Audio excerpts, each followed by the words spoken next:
finally, after we had met, I don't know how many actors, they reluctantly agreed. Let's get him in.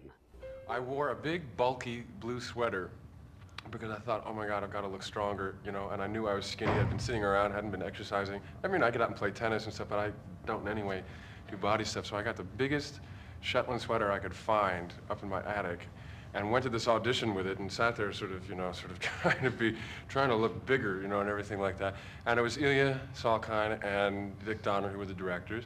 And all they did, they put a pair of glasses on me and they sort of looked at me, you know, and we talked about New York and blah, blah, blah, and nothing in particular, and I left. I looked at him, kind of reddish blonde hair and skinny as can be, but he had this great big sweater on. And he really convinced me of his honesty, of his love of the character and how he wanted to play it. And I said, but you're a skinny little kid. And he said, listen, before I went into acting, I was a real jock. He said, I've lost 50 pounds. He said, I can put it on. I said, hey, if I take a chance on you, you better be telling me the truth or I'm down to 2. He said, I swear to you. I said, well, I'll have to do a test. He said, well, I'm in a play right now down the village. He said, I play my own grandfather in it. And so we went to the theater that night, and there were maybe 20 people in the cast, and he just jumped off the stage. Actually, he came right through the proscenium. He stood out. The next thing I knew, I was invited to London for a screen test. We had made a costume out of a blue leotard and cut out an S and a red cape. The wardrobe lady had just thrown it together, and Chris was sweating like a stuck pig. The blue, there was black circles on it, and the water was running down his arm.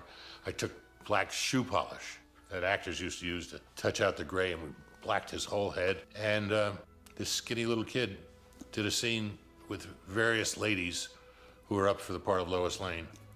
And hands down, he was Superman from day one. He hopped off the balcony and said, "Good evening, Miss Lane." And Jeffrey Unsworth looked over at me and went, because the tone was just right, the thing, and he went through the test and we knew we had him. I was very skeptical about the whole thing. I thought, how's this going to be real and believable? But when I read the script and saw the scale and size and the quality of the casting, quality of the script, a 70mm version of it, I thought, wow. This is really an opportunity. I remember we sent the test back to Warner Brothers and we prayed. We said, we love this kid. And they saw it and they said, great, go with him. If you feel that strongly, he looks terrific. I guess sometimes when you don't really think you're gonna get the part, or if you're not even really sure that you want it, that's sometimes when you get it. It's when you pin all your hopes on getting something that often you choke. He got the part. But the problem remained, he was too slim. A padded uniform was prepared for him. But Christopher Reeve was determined to build up his own physique for real. I get a call from Dick Donner, and he said, can you get down to the studios as quick as you can?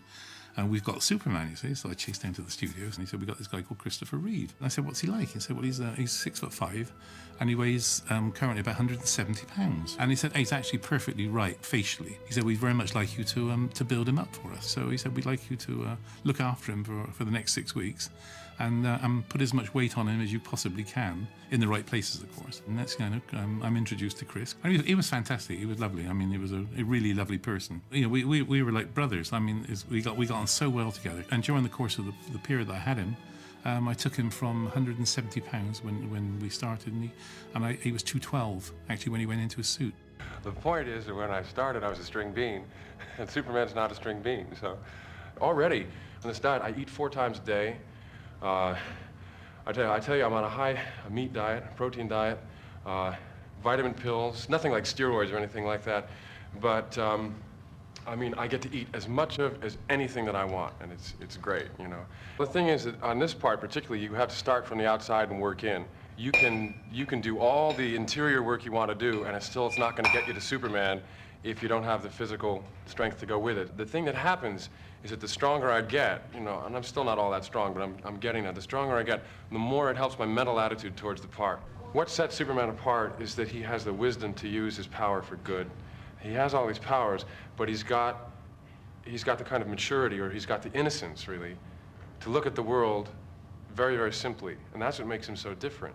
When he says, I'm here to fight for truth, justice, and the American way, everybody goes, you know, but he's not kidding.